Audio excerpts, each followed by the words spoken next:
Hey, my good people. Tis I. Ugh. Let's try again. Hey, my good people. Tis I. I never really know what to say in the beginning. Like, do you say, hey, what's up? Yo, I don't know. Anyway, so I was diagnosed with depression very, very young. I was about 17 when I was formally diagnosed. And I remember laying in my bed, which I did a lot. I laid in bed a lot. I slept a lot.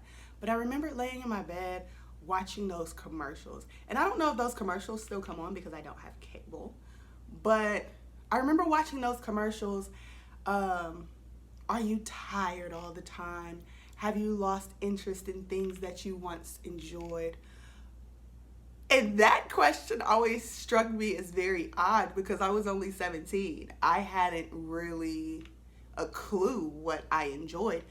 Experiencing depression as a teen, as a child, is a really, really tough thing to go through because of the fact that you're so young. So your emotional intelligence is still forming. You don't know the difference between sadness and depression. You don't understand how you could possibly feel that way because you're so young. I remember times laying in my bed feeling like it was almost impossible for me to feel that way because I hadn't even reached certain milestones and certain levels in my life. So what could depression really be for me? But it got to a point where I could no longer not acknowledge. I couldn't go on not acknowledging those feelings because those feelings were starting to overtake my life, my being. I never thought that I would be in a place where I could wake up smiling, in a place where I wouldn't fall asleep driving, where I would have enthusiasm about life, motivation about life. An interesting observation, though,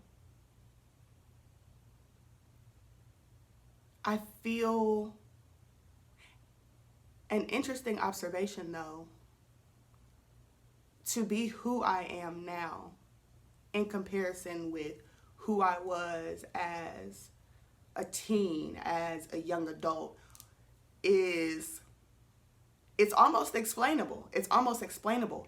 I went through such a darkness because in a world where you don't fit, where you're looking all around you to find examples of yourself, it is easy to fall into a place of loneliness, to feel isolated, to feel like no one understands you. And what is hard is to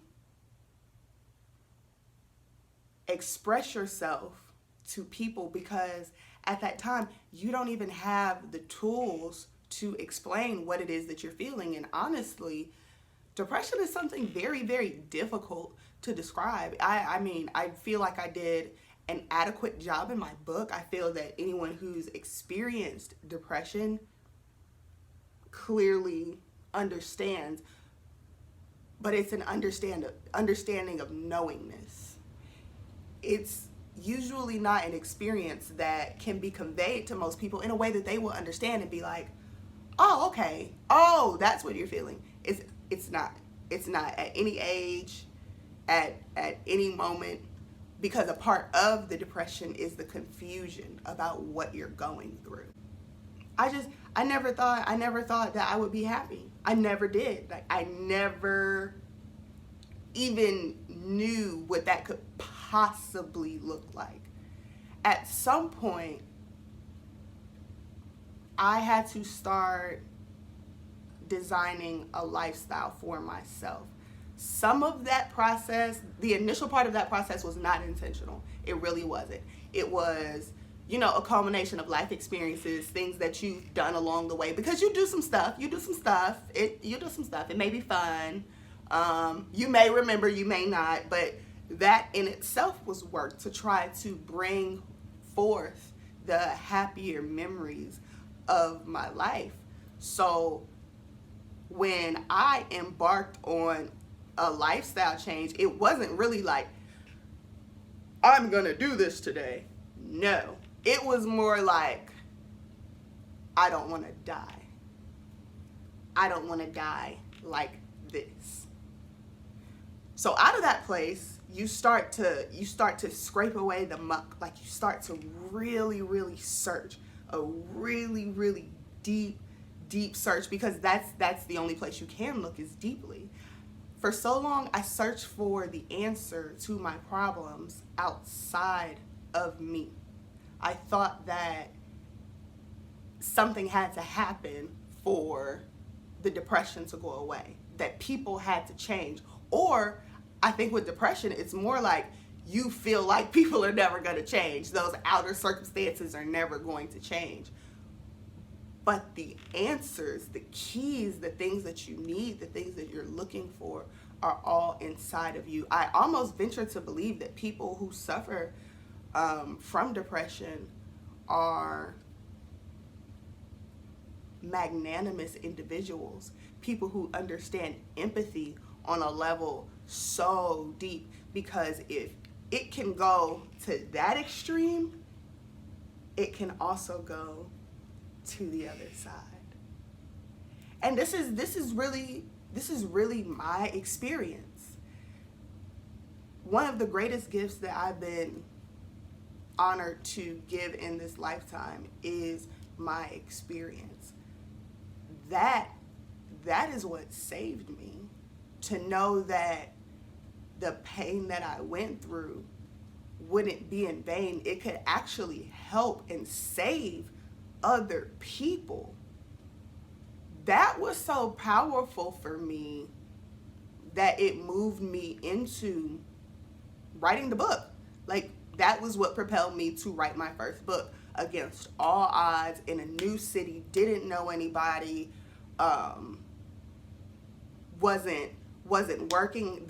The book left off like I left my job, lost my car, like, against all those odds. What I wanted to share was so important, because if somebody would have told me that the way I felt in some capacity was validated, it was valid. It was. I really was experiencing pain. I really was experiencing trauma.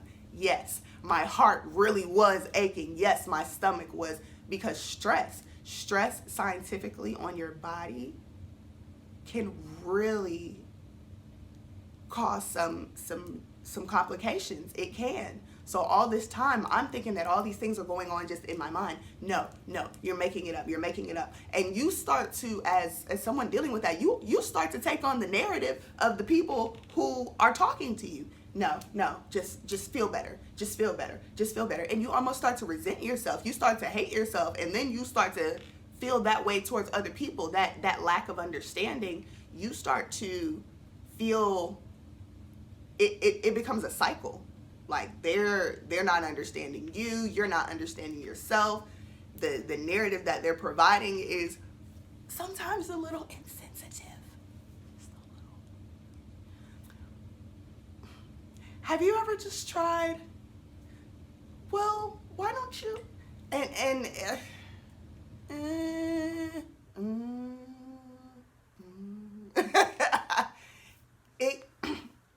You start to take on the narrative of the negative self-talk, because you start to take on the narrative of the things going on outside of you, because you're used to negativity. You're talking to yourself in a negative way on a daily basis. So it's easy for you to receive more of it and turn that into your own thinking, when in actuality,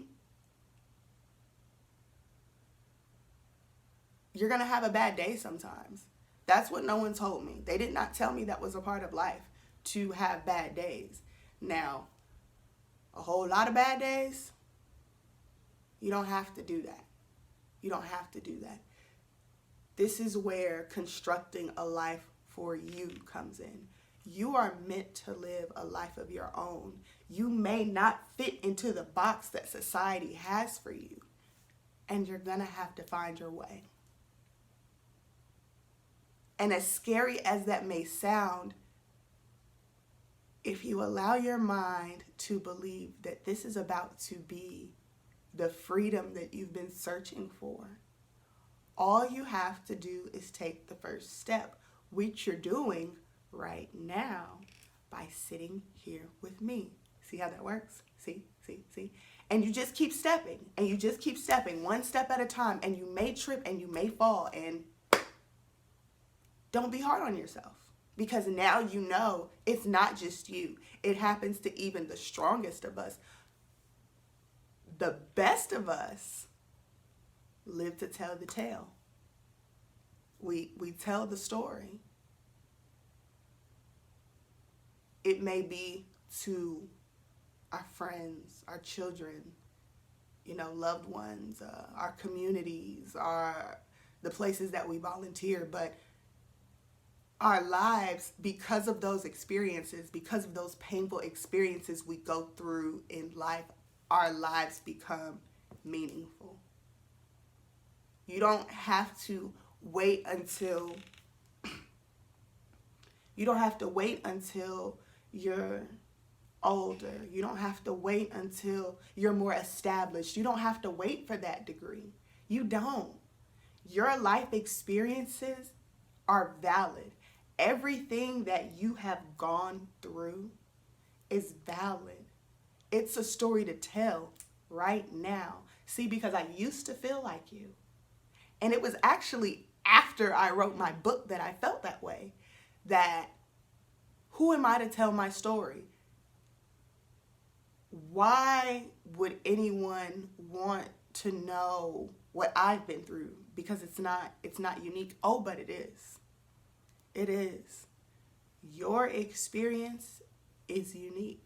What you have gone through, in the way that you went through it, someone is going to find themselves and they're going to find their strength because of you, because we are a communal people. Humans, we need each other.